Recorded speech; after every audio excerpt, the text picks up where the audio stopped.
નમસ્તે બાળકો, આજે આપણે ફરી મળ્યા. આજે આપણે એક રાજા અને તેની રાણીઓની વાર્તા જોવાના છે.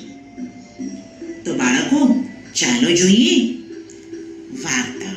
અને વાર્તાનું નામ છે મા મને મંતુલે તલ્લી રે તલ્લી. એક મોટું નગર અને નગરમાં એક રાજા. એને હતી 3 રાણીઓ. રાજાના નસીબ એવા કે 3 તોતડી. રાજાએ 4થી રાણી પરણવાનો વિચાર કર્યો. સારું ઘર જોઈને રાજાએ વિવિચાર કર્યો. કોઈએ રાજાની પાસે કન્યાના વખાણ કરેલા કે કન્યા તો રૂડી ને રૂપાળી છે અને બહુ મીઠા બોલી છે. રાજાના મનમાં પરણવાનો હરખ તો માતોય નહોતો. રાજા પરણવા ચાલ્યા. शादी का बैंड बजा डम डम डम, शादी का बैंड बजा डम डम डम, घोड़े पे दूल्हा बैठा टम टम टम, घोड़े पे दूल्हा बैठा टम टम टम. કન્યા તોતડી હતી, પણ કન્યાના મા બાપ લુચ્ચા હતા. તેમણે પહેલેથી જ કન્યાને શીખવી રાખ્યું હતું કે રાજા ગમે તે કરે પણ એકેય શબ્દ બોલવો નહીં. રાજાજી પરણીને ઘરે આવ્યા. નવી રાણીને મહેલ બતાવ્યો.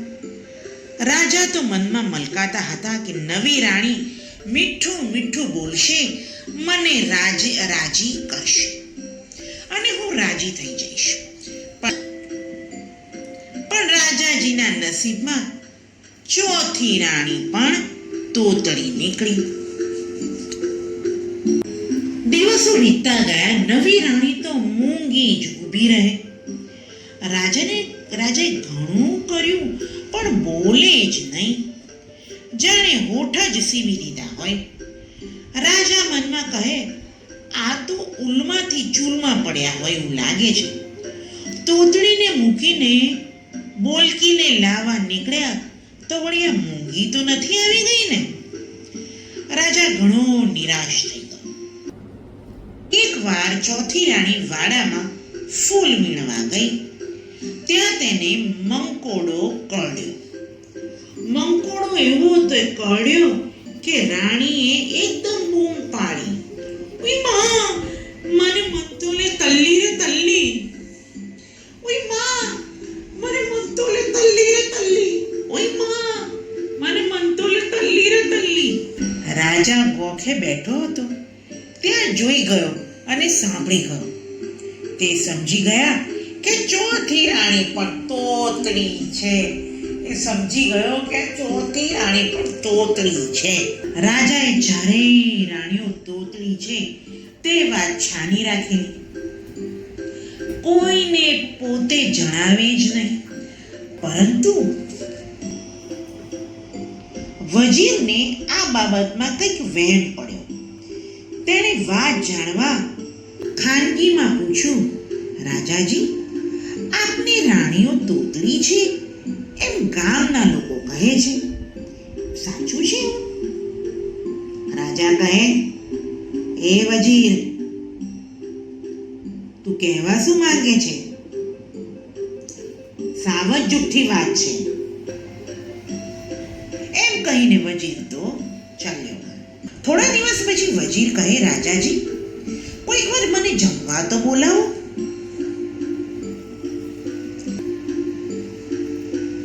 પછી રાજાએ તો વજીરને જમવા બોલાવ્યો અને બધી જ રાણીને કહી દીધું કે જરા પણ બોલવાનું નથી. રાજા અને વજીર સામ સામી જમવા બેઠા. ભાતની વાનગીઓ બનાવી હતી અને એમાં વડીઓ પણ હતી. વજીરે રાણીઓને બોલાવવા ઘણા પ્રયત્ન કર્યા પણ એકેય રાણી બોલી નહીં. છેવટે વજીર થાક્યો, પણ એટલામાં તેને એક યુક્તિ સૂચી. વળી ખાતો ખાતો વજીર બોલ્યો, બહુ સુંદર વડી બની છે. વડીઓના ખૂબ જ વખાણ સાંભળીને રાણીના મનમાં ને મનમાં ફૂલાઈ ગઈ.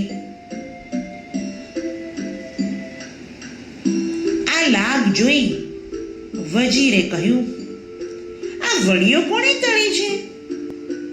ત્યાં એક રાણી બોલી, એ વહીઓ તો મેં તળ્યો, એ વહીઓ તો મેં તળ્યો. રાજાના ના કહેવા છતાં એક રાણી બોલી ગઈ. ડાહી થઈને કહે,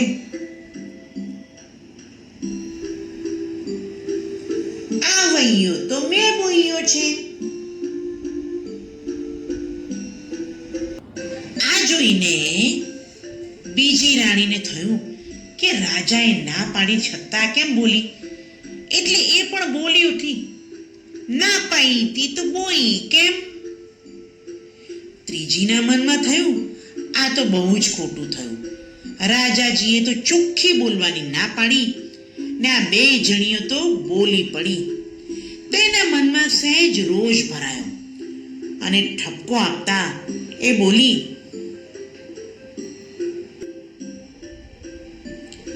ચોથી રાણીના મનમાં થયું કે આ ત્રણેય રાણીઓ મૂરખ છે. રાજાએ ના પાડી હતી છતાં બોલી.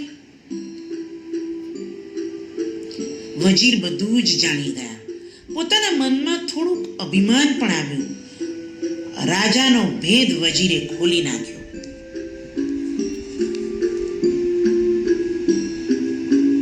અને હરખાવા લાગ્યા. અને ચોથી રાણી ત્યાં જ બોલી, હું તો બોઈ નહીં, ચાઈ નહીં.